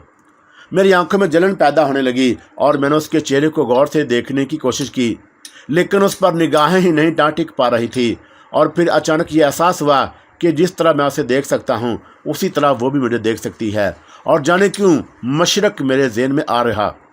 मैंने फ़ौरन किनारे की जानब तैरना शुरू कर दिया, लेकिन आफत की वो परकाला बार बार मेरे सामने आ जाती, जैसे मेरा रास्ता रोकना चाहती हो, मगर साथ ये भी चाहती हो कि जाने वाला खुद रुके। मगर इन तिलों में तेल था ही कब। किनारे पर आकर मैंने एक दरख्त के तने से टेक लगाकर उसे देखता रहा और वह चांदनी के ह्योला बनी झील गर्दी करती रही। बिलाशुबा ये मेरी ज़िंदगी का इतना हसीन मंजर था कि मैंने कभी उसका तसव्वुर भी नहीं किया था। फिर मुझे एहसास हुआ कि जो कुछ मैं कर रहा हूँ वो एक तरह से जायज़ नहीं। ज़हन पर ख्वाम अखलाकियात के लिबादे आ पड़े और मैं वहाँ से पलट आया। ये अलग बात थी कि दिल को करार ना था। आंखें बंद की तो वह पूरी झील समेत आंखों में उतर आई। एक लम्हे के लिए मैंने दिल में सोचा कि शायद वो मेरे इस रवैये से बद दिल हो गई हो, वो तो अपने तौर पर मेरा साथ कबूल कर चुकी थी, लेकिन मैंने उसे कबूल नहीं किया था। मैंने आंखें बंद कर लीं और ज़मीन पर लेट गया। थोड़ी देर बाद मुझे कदमों की चाह महसूस हुई। वो आ गई थी और मैंने आंखों में दर्द पैदा करके उसे देखा, और उस दिन मुझे पता चला कि भीगा हुस्न कितना दिल फरेब और तौबा शिकन होता है। उसने मेरी तरफ नहीं देखा और कुछ फासले पर जाकर अपने मखसूस अंदाज यानी घुटनों में सर देकर बैठ गई। मैंने पूरी आंखें खोल दी। पता नहीं उसके ज़हन में क्या क्या ख्यालात गर्दिश कर रहे थे, लेकिन मैं अपने ख्यालात का धार उस पर कतई नहीं करना चाहता था। हाँ, जाने क्यों ज़हन में रामीज़ की इस आवाज़ उभर रही थी। वो मुझे गालियाँ दे रहा था, हॉर्न सकोड़ कर कूस रहा था और कह रहा था कि इस हसीन मंजर में मैं गुम क्यों नहीं हो जाता। लेकिन रामीज़ की ख्वाहिश पूरी करना मेरे लिए सबसे बेहतरीन फेल था। चुनाचा मैंने करवट बदल ली ताकि वो मेरी निगाहों के सामने ना रहे। कुछ देर मैं यूं ही लेटा रहा और फिर नींद की देवी आंखों में प्यूसत हो गई और मैं गहरी नींद सो गया। दूसरी सुबह पुरसकून थी। नाश्ता रात के भुने में गोश्त का ही था। पता नहीं क्यों उसने नया शिकार करने की कोशिश नहीं की। मैंने उसे देखा और रात का मंजर मेरी निगाहों के सामने आ गया, लेकिन मैंने फ़ौरन निगाहें फेर लीं। वो भी अपने चेहरे से किसी खास कैफियत का शिकार नजर आ रही थी। उसके अंदाज में बेजारी थी, न रूठापन, जैसे जो कुछ हुआ हो वो उसके लिए बिल्कुल तज्जुब खेज ना हो। मैंने अगर उसकी नस्वानियत को कबूल नहीं किया था तो उसने उस पर नाराज़गी का इज़हार भी नहीं किया था। नाश्ते से फारग होने के बाद उसने अपना थैला मामूल के मुताबिक कंधों पर बांधा। मैं जानता था कि अब घोड़ों के सफ़र का आगाज़ हो जाएगा। चुनाचा मैंने भी तैयारियां की और बिल आखिर उसके घोड़े पर सवार होने के बाद खुद भी सवार हो गया। मेरी समझ में नहीं आ रहा था कि अब क्या करूं, और मैंने दिल में यह फैसला ज़रूर किया था कि अगर मुझे किसी दूसरे इंसान का वजूद नज़र आ गया तो यकीनी तौर पर इन खातून को भी किस्मत पर छोड़ने की कोशिश करूंगा। ज़ाहिर है कि ज़ुबान ही नहीं है उसके पास जो मुझे ये पता चल सके कि आखिर वो कौन है और जहन्नम में जा रही है। उस दिन का सफ़र भी दूसरे दिन के सफ़र से मुख्तलिफ नहीं था। दोपहर को हम एक पथरीले मैदान से गुजरे जिसमें पीले रंग की बारीक बारीक रेत बिछी हुई नज़र आ रही थी। उसके इंतहाई सिरे पर हमें कुछ खंडरात नज़र आए। मैं हैरत ज़दा निगाह से उन खंडरात को देखने लगा। सहराए आज़म के इस दूर दराज इलाके में ये खंडरात की हैसियत रखते थे। यहाँ तो इस जदीद तरीन दौर में भी बाकायदा इमारत या मकानात बनाने का रिवाज नहीं था। मैंने सवालिया निगाह से उसकी तरफ देखा और फिर खुद ही बुरा समूह बनाकर दूसरी तरफ देखने लगा। वो भला मुझे इन खंडरात के बारे में क्या बता सकती थी। हमारा रुख भी उन्हीं खंडरात की जानब था। घोड़ों के सफ़र में कोई दिक्कत पेश नहीं आ रही थी, लेकिन वो भी पसीने में तर थे। जब कुछ और आगे बढ़े तो ये इंकशाफ हुआ कि वह खंडरात नहीं बल्कि पहाड़ियाँ हैं। छोटे छोटे पहाड़ी टेले जिनमें हवाओं ने सुराख करके उन्हें अजीबो गरीब शक्लें दे दी थी। दरवाजे, गुलाम गर्दिशें, छतें, साहिबान सब के सब हवा की तराश का कमाल पेश कर रहे थे। बहुत अजीब और पुरअसरार जगह थी। अलग अब अलग बने हुए इन खंडरात को देखकर ये एहसास होता था कि गौले बियाबानी क्या चीज़ होते हैं। थोड़ी देर बाद हम उन खंडरात के करीब पहुंच गए। आगे जाने का रास्ता उन्हीं खंडरात के दरमियान से गुजरता था। हम खंडरात में दाखिल हो गए। एक दरमियानी दरार में पहुंचे तो एक ऐसी उम्दा ठंडक महसूस हुई जैसे एयर कंडीशन इमारत में आ गए हों। उसने घोड़ा रोक दिया और मैं भी फ़ौरन ही घोड़े को रोक कर नीचे कूद पड़ा। वो भी शायद यहाँ क़याम करने पर आमादा नज़र आ रही थी। चुनाचा दोनों घोड़ों को वहीं छोड़ दिया गया और उनकी लगामें एक पत्थर से उलझा दी गईं। मैंने एक साफ़ हमवार जगह देखी और फिर वहीं दराज हो गया। उसकी मुस्कुराती निगाहों से मुझे देखा। अंदाज ऐसा ही था जैसे खुद भी इस आराम से मुतफिक हो, और फिर वो भी बेसुध होकर एक तरफ लेट गई। तकरीबन आधा घंटा हमें उसी तरह लेटे लेटे गुजर गया और फिर वो उठकर बैठ गई और पत्थर के एक नोकदार टुकड़े से पहाड़ के सिल से कुछ लकीरें काटने लगी। मैंने महसूस किया कि उन लकीरों का काटना बेमकसद नहीं। उसके हाथ में कागज़ का एक टुकड़ा भी था जिससे वो बार बार देखती जा रही थी, और मैंने आहिस्ता से खनकारा तो मेरी जनमतवजा हो गई। उसकी हसीन आंखों में एक लम्हे के लिए फिर चमक लहराई। दूसरे लम्हे उसने अपना हाथ मेरी जानब उठाया और करीब आने का इशारा करने लगी। खैरियत? मैंने बेजारी से पूछा। उसने ज़ोर ज़ोर से मुझे करीब आने का इशारा किया और मैं उसके करीब पहुंच गया। फिर उसने कागज़ का एक नीले रंग का टुकड़ा मेरे सामने कर दिया। उस पर गालबन ओसड़ कलर से कुछ तस्वीरें बनाई गई थी, लकीरें, निशानात और ऐसी ही दूसरी चीज़ें। कागज़ का ये टुकड़ा गालबन बड़ी एहतियात से रखा गया था। میں نے غور سے اسے دیکھا۔ لڑکی غالباً مجھے کچھ سمجھانے کی کوشش کر رہی تھی۔ کاغذ کے ٹکڑے پر بنے ہوئے نشانات اور زمین کی لکیروں میں 100% ہم آہنگی تھی۔ انہی میں جو وہ کھنڈرات بھی نظر آ رہے تھے اور جن میں اس وقت ہم موجود تھے۔ لڑکی کے پتھر کے نوکیلے ٹکڑے سے ان کھنڈرات کی طرف اشارہ کیا اور انہیں نوک سے کھٹکھٹانے لگی۔ مقصد یہ تھا کہ کیا یہ کاغذ پر بنے ہوئے نقشے میں یہ کھنڈرات نمایاں نظر نہیں آئے۔ اس کی نگاہیں سوالیہ انداز میں میرے جنم اٹھی ہوئی تھی۔ توہن کراہن میں نے اس کے اس مشغلے میں دلچسپی لینا شروع کر دی۔ میں نے اس کی بنائی ہوئی لکیروں کو دیکھا اور مجھے احساس ہوا کہ جن راستوں سے ہم گزرتے آئے ہیں ان کی نشاندہی ان لکیروں میں کی گئی ہے۔ میرے دل میں ایک تجسس اور دلچسپی سے جاگ اٹھی اور میں نے کاغذ کے اس ٹکڑے کو ہاتھ میں لیا اور اسے بغور دیکھنے لگا۔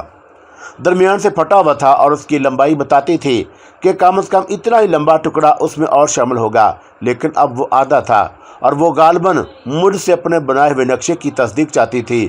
چنانچہ میں نے گردن ہلا کر آہستہ سے کہا، بالکل، تم نے اس کی نقل بالکل ٹھیک کی ہے۔ میں انگلی سے کھنڈرات کے نشانات کو کھٹکھٹانے لگا اور اس کی آنکھوں میں اطمینان کے آثار نظر آئے۔ باقی آدھا ٹکڑا کہاں ہے؟ اور میں نے پوچھا، لیکن وہ سپاٹ نگاہوں سے مجھے دیکھتی رہی۔ تم اپنے مطلب کی ساری باتیں سمجھ لیتی ہو، جو میں کہتا ہوں وہ تمہاری سمجھ میں نہیں آتا، اور میں نے جھلائے ہوئے ایک لہجے میں کہا اور کاغذ کا ٹکڑا اس کی طرف بڑھا دیا۔ اس نے کاغذ کا ٹکڑا لے کر احتیاط سے طے کیا اور اسے اپنے لباس میں رکھ لیا۔ پھر وہ پتھر کا نوکیلا ٹکڑا لے کر کچھ اور لکیریں کاٹنے لگی اور جو ان کھنڈرات سے آگے کی تھیں۔ لیکن پھر میں نے اسے چونکتے ہوئے دیکھا۔ وہ ناگن کی طرح پلٹی اور میری طرف دیکھنے لگی۔ اس کی آنکھوں میں ایک سوالیہ سا نشان تھا، لیکن میں اس کا سوال نہیں سمجھ سکا، اور پھر اس نے اوندے منہ لیٹ کر زمین پر کان لگا دیے۔ غالباً کوئی نئی آفتاب پڑی تھی اس پر، اور میں اسے دیکھتا رہا اور زمین پر کان لگانے کی وجہ سمجھ میں نہیں آئی تھی۔ پھر وہ برق رفتاری سے پلٹی اور اٹھ کھڑی ہوئی اور اس نے پیروں سے جلدی جلدی وہ نقشہ مٹا دیا۔ میں اس کی بوکھلاہٹ کی وجہ نہیں سمجھ پایا تھا، لیکن باہر سے گھوڑوں کے ہنہناہٹ کی آوازوں نے مجھے چونکا دیا۔ تب صورتحال کافی حد تک میری سمجھ میں آ گئی۔ اس نے پھرتی سے اپنا تھیلا اٹھایا اور کاندھے پر لادنے لگی۔ یوں لگتا تھا جیسے کسی کی آمد سے خوفزدہ ہو کر یہاں سے بھاگ جانا چاہتی ہو، اور پھر اس نے میرا ہاتھ پکڑا اور تیزی سے اس طرف بڑھنے لگی جدھر گھوڑے کھڑے تھے۔ ہم ابھی گھوڑوں کے قریب پہنچے تھے کہ فائر کی آواز سنائی دی اور گولی اس جگہ سے تقریباً چند گز کے فاصلے پر پتھر کی ایک چٹان سے ٹکرائی جہاں ہم دونوں موجود تھے۔ میرے منہ سے خوفزدہ سی آواز نکل گئی۔ اب دیر کرنا موت کو آواز دینا تھا۔ کوئی آ گیا تھا، چنانچہ ہم نے گھوڑوں کو دوڑا کر دوسری طرف چھوڑ دیا۔ اب مسلسل گولیاں چلنے کی آوازیں سنائی دے رہی تھی۔ پہاڑی کھنڈرات کی دوسری جانب کافی دور تک وہی پیلے رنگ کا میدان چلا گیا تھا، اور اس کے بعد چھدرے چھدرے درختوں کا سلسلہ نظر آ رہا تھا۔ غالباً لڑکی کی یہی کوشش تھی کہ وہ درختوں میں پہنچ جائے، لیکن یہ کون لوگ تھے اور لڑکی ان سے خوفزدہ کیوں تھی؟ یہ نیا سوال ذہن میں پیدا ہوتا تھا۔ اب تک تو صرف وہی منظر عام پر رہی تھی، لیکن اب کچھ اور لوگ بھی اس میں ملوث ہو گئے تھے۔ اگر اتفاقیہ طور پر ہم دونوں کو کسی نے یہاں دیکھ لیا تھا تو پھر گولیاں چلانے کی ضرورت کیوں پیش آئی؟ یہ سوالات صرف میرے ذہن میں پیدا ہوئے تھے اور یقیناً ذہن میں ہی مر جانے والے تھے، کیونکہ ان کا جواب مجھے کہاں سے ملتا؟ ویسے بھی یہ سوال و جواب کا وقت نہیں تھا، کیونکہ عقب سے جس انداز سے گولیاں برسائی جا رہی تھی اس سے یہ احساس ہوتا تھا کہ بمشکل تمام ان لوگوں نے ہمیں یا کم از کم اس لڑکی کو پایا ہے اور اب اس کی جان لینا چاہتے ہیں۔ چنانچہ اس کے ساتھ ساتھ میری زندگی کو بھی خطرہ لاحق تھا، اور اس وقت صرف ایک ہی کوشش زیادہ سودمند تھی، اور وہ یہ کہ یہاں سے نکل بھاگا جائے۔ کئی گولیاں سنسناتی ہوئی ہمارے آس پاس سے گزر گئی۔ لڑکی کے گھوڑے نے اچانک ایک زوردار ٹھوکر کھائی۔ ایک گولی اس کی ران میں لگی تھی۔ گھوڑا ہی نہنا کر الف ہوا اور منہ کے بل زمین پر آ رہا۔ میں نے اپنے گھوڑے کی لگامیں کھینچی۔ میرا خیال تھا کہ لڑکی گئی کام سے، لیکن میں نے حیرت انگیز طور پر اسے زمین پر چھلانگے لگاتے ہوئے دیکھا۔ وہ ہاتھوں کے بل زمین پر گری اور الٹی قلب بازی کھا کر کھڑی ہو گئی، لیکن دوسری قلب بازی اس نے پھر کھائی اور اس کے نتیجے میں وہ میرے گھوڑے پر پہنچ گئی۔ اس نے گھوڑے کی لگامیں اپنے ہاتھوں میں پکڑ لی تھی اور میرے بازوؤں کے نیچے سے ہاتھ نکال کر گھوڑے کو دوڑا رہی تھی۔ اتنی برق رفتاری کا مظاہرہ بلا شبہ ناقابل یقین تھا، لیکن صورتحال اس وقت یہی تھی کہ ایک لمحے کی تاخیر نہ کی جائے۔ ہم نے ایک بار پھر پلٹ کر ان لوگوں کو نہ دیکھا جو ہم پر گولیاں برسا رہے تھے۔ یہ نہیں معلوم تھا کہ وہ کتنے فاصلے پر اور کتنی تعداد میں ہیں۔ بالآخر ہم چھدرے درختوں کی آڑ میں آ گئے، لیکن یہ درخت ہمارے لیے جائے پناہ نہیں تھے، ان میں ہمیں بہت زیادہ تحفظ نہیں مل سکتا تھا۔ گھوڑا بدستور دوڑتا جا رہا تھا اور اب عقب سے گولیاں نہیں برسائی جا رہی تھی، غالباً ان کی نگاہوں سے اوجھل ہو گئے تھے ہم۔ لیکن لڑکی نے گھوڑے کی رفتار کم نہیں کی۔ کافی فاصلے پر پہنچنے کے بعد جنگل گھنا شروع ہو گیا۔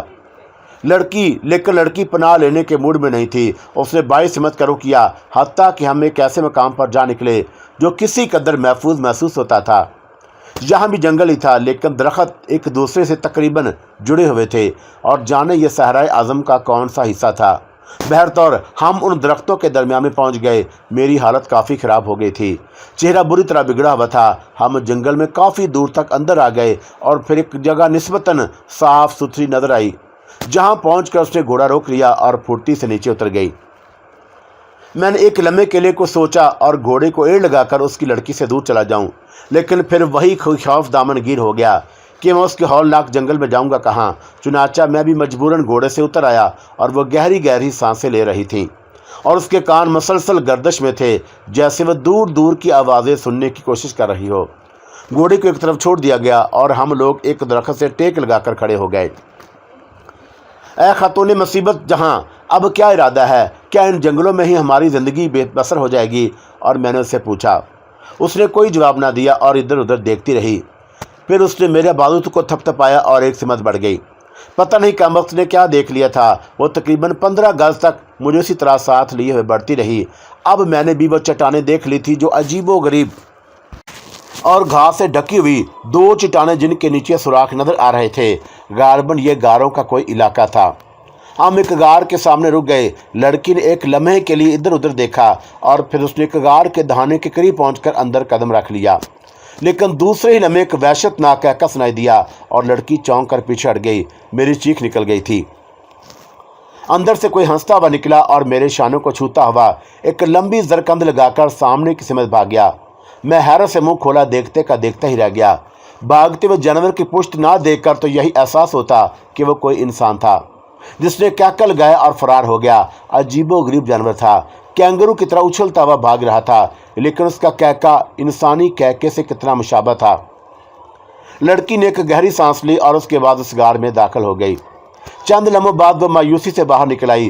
غار اتنا کشادہ نہیں تھا کہ ہم دونوں اس میں پناہ لے سکتے، تاہم اتنا ضرور تھا کہ ہم اس میں چھپ کر بیٹھ سکتے تھے۔ لڑکی نے باہر نکل کر چند لمبی لمبی جھاڑیاں کاٹی اور انہیں غار کے دہانے پر اس طرح ڈال دیا کہ وہ اسی کا حصہ معلوم ہو۔ جگہ کیسی بھی تھی لیکن تھی محفوظ، اور ہمیں اس قسم میں دشمنوں سے پوشیدہ رہنے میں مدد ملتی۔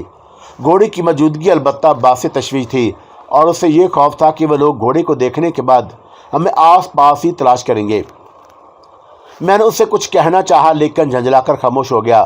وہ سمجھتی تو اسے کچھ کہتا، جو کچھ کرنا تھا خود ہی آگے بڑھ کر لینا چاہیے تھا، لیکن اب اتنی ہمت نہیں ہو رہی تھی کہ باہر نکل کر گھوڑے کے قریب پہنچوں اور اسے خدا حافظ کہہ دوں۔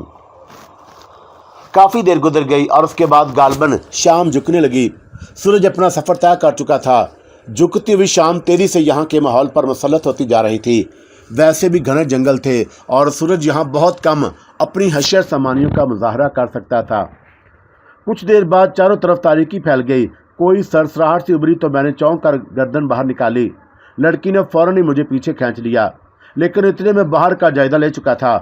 کچھ فاصلے پر ایک سیاہ چیز نظر آئی جو آہستہ آہستہ آگے بڑھ رہی تھی۔ ذرا دیر میں اندازہ ہو گیا کہ وہ کوئی انسان ہے۔ اس کا مطلب تھا کہ دشمنوں نے ہماری سمت کا صحیح اندازہ لگا لیا تھا اور یہاں تک پہنچ گئے۔ میں دم سادے بیٹھا رہا۔ قدموں کی آوازیں آہستہ آہستہ آگے بڑھتی ہوئی محسوس ہوئیں۔ وہ کئی تھے لیکن ہم نظر نہیں آ رہے تھے۔ ہم سانس روکے بیٹھے رہے۔ لڑکی کی طرف سے بھی کوئی آواز نہیں سنائی دی جس سے احساس ہوتا کہ وہ بھی پوری طرح محتاط ہے۔ آہٹیں کچھ دیر تک سرسراتی رہیں اور اس کے بعد خاموشی چھا گئی۔ لڑکی اپنی جگہ سے باہر نکل آئی اور اس نے میرا کالر پکڑ کر گھسیٹنا شروع کر دیا۔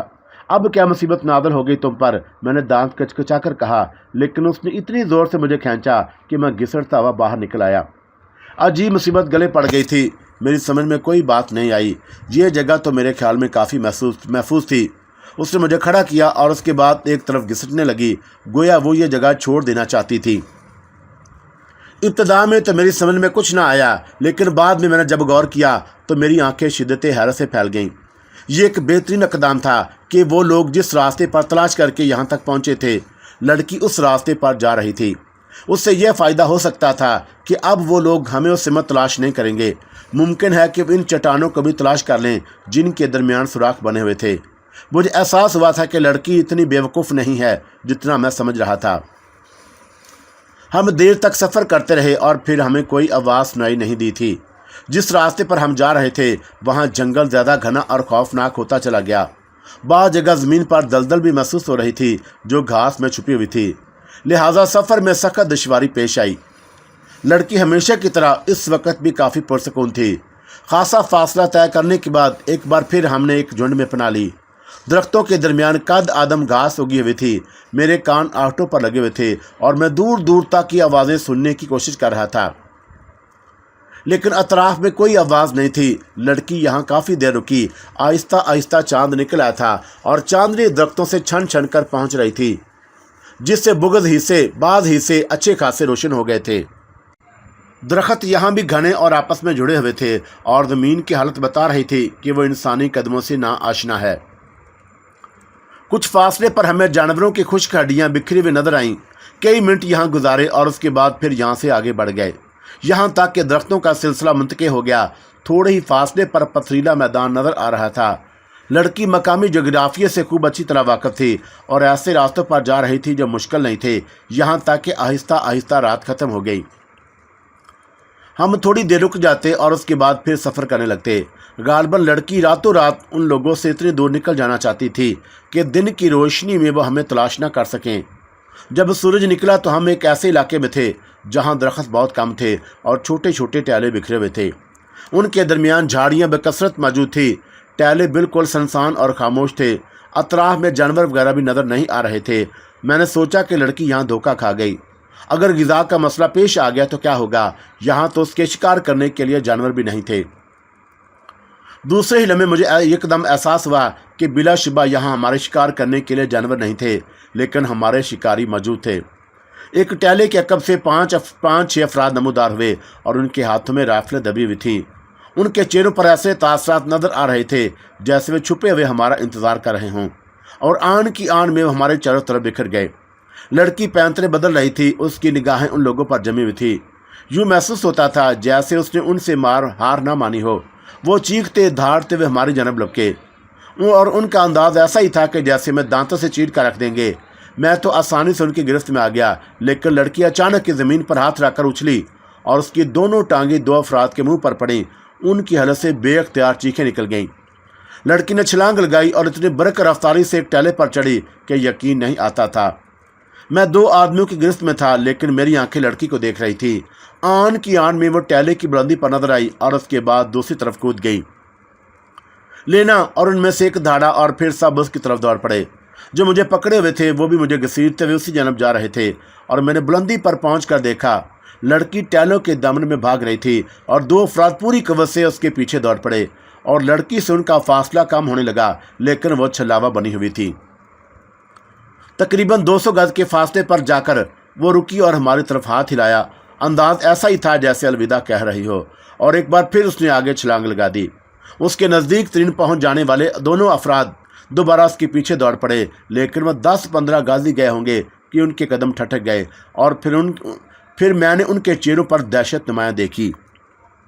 وہ اچانک دونوں ہاتھ بلند کر کے کھڑے ہو گئے اور پھر زور زور سے چیخنے لگے۔ میرے ساتھ جو موجود افراد حیران رہ گئے اور ان دونوں نے بے اختیار مجھے چھوڑ دیا جو مجھے پکڑے ہوئے تھے۔ میں بھی حیرت سے ان چیخنے والوں کو دیکھ رہا تھا، جبکہ لڑکی دوڑتی ہوئی کافی دور نکل گئی تھی۔ اگر پیچھے آنے والے افراد چاہتے تو اس سے رائفلوں کا نشانہ بنا سکتے تھے، لیکن وہ بھی ان چیخنے والوں کی طرف متوجہ تھے جو اپنی جگہ کھڑے چیخ رہے تھے۔ پھر میں نے ایک اور دہشت ناک منظر دیکھا۔ چیخنے والوں کے قد آہستہ آہستہ چھوٹے ہونے لگے۔ فوراً صورتحال سمجھ میں آ گئی۔ جس جگہ وہ کھڑے تھے وہاں دلدل تھی، اور دلدل میں 20 گز دور نکل گئے تھے۔ اب ان کے قدم دلدل میں دھنستے جا رہے تھے۔ خوف و دہشت سے میرے بدن میں چونٹیاں رینگنے لگیں، اور میں ان لوگوں کے چھوٹے ہوتے قد دیکھ رہا تھا۔ وہ چیخ چیخ کر مدد کے لیے اپنے ساتھیوں کو پکار رہے تھے، اور کنارے پر کھڑے آدمی بری طرح ناچ رہے تھے۔ ان کی سمجھ میں نہیں آیا کہ وہ اپنے ساتھیوں کی کس طرح مدد کریں۔ दलदल में डूबने वालों से बहुत आगे, काफ़ी आगे वह छल्लावा लड़की दौड़ी चली जा रही थी और ये बात नाकाबिले यकीन थी कि उसके पांव एक लम्हे के लिए भी दलदल पर नहीं टिक रहे थे। बस यूं महसूस हो रहा था जैसे उसके पांव दलदल को छूते हैं और उसके बाद वो आगे छलांग लगा देती है। बिल आकर दलदली इलाका ख़त्म हो गया। मैं अगर चाहता तो उनकी गफलत से फ़ायदा उठाकर यहाँ से फरार हो सकता था, लेकिन मैंने भी मसरत का दामन हाथ से ना छोड़ा। लड़की तो निकल ही गई थी। अब अगर मैं यहाँ से भाग जाता तो बिला वजह उन लोगों का मुजरम करार पाता, और फिर भाग कर जाता भी कहाँ। थोड़े बहुत फासले के बाद वो मुझे दोबारा पकड़ लेते। मैंने चीख कर कहा कि तुम्हारे पास रस्सा नहीं है, अगर हो सके तो रस्से का इंतजाम करो, अभी इन लोगों के दलदल में गर्क होने में देर है। मेरी बात गालबन उनके समझ में आ गई और उनमें से एक आदमी ने बरक रफ्तारी से छलांग लगा दी और एक जन्म दौड़ गया। 1-1.5 मिनट में मैं वापस भी आ गया और उसके हाथों में नायलॉन का एक रस्सा था जिससे उसने रास्ते में ही खोल लिया था और अब उसे बिखराता चला जा रहा था। मुझे दो, मैंने कहा और उनके हाथ से रस्सा लेने की कोशिश की, लेकिन जो शख्स मेरी निगरानी कर रहा था उसने मुझे धक्का देकर पीछे हटाया और राइफल की नाल मेरे सीने से लगा दी। बाकी लोग अपने साथियों की मदद में मसरूफ़ हो गए। रस्सा घुमाकर फेंका जाता, लेकिन हवा के बस हर बार वो उनसे कुछ फासले पर चला जाता। क्या तुम इन लोगों को मौत के हवाले कर देने पर तैयार हो? बेवकूफ़ लोगों, रस्सा मुझे दो। इस बार पता नहीं क्यों उनमें कुछ नरमी पैदा हो गई और एक ने रस्सा मेरी जान बढ़ा दिया। मैंने अपने सामने खड़े शख्स से राइफल छीन ली। बाकी दोनों ने चौंक कर मुझे देखा और राइफल मेरी जन्म सीधी कर ली, लेकिन मैंने उन पर तवज्जो देने की बजाय जल्दी से रस्से का सिरा राइफल में मजबूती से बांधा और राइफल की नाल पकड़कर पूरी कुव्वत से घुमाने लगा। जब मेरा मकसद पूरा हो गया तो मैंने राइफल पूरी कुव्वत से डूबने वालों की जानब उछाल दी। वो उनके करीब जा गिरी और उन्होंने फुर्ती से रस्सा पकड़कर अपने बदन के गिर्द कस लिया।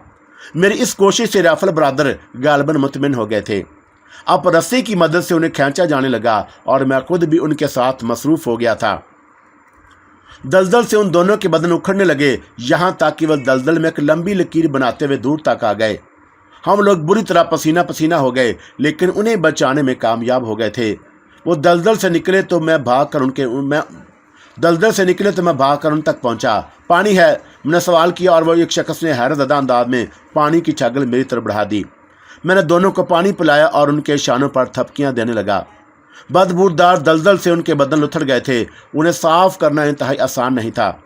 ताहम मैंने कोशिश करने लगा कि उनके लुथड़े बदन साफ कर दूं और वह सब मुतहय्यराना निगाहों से मेरी तरफ देख रहे थे।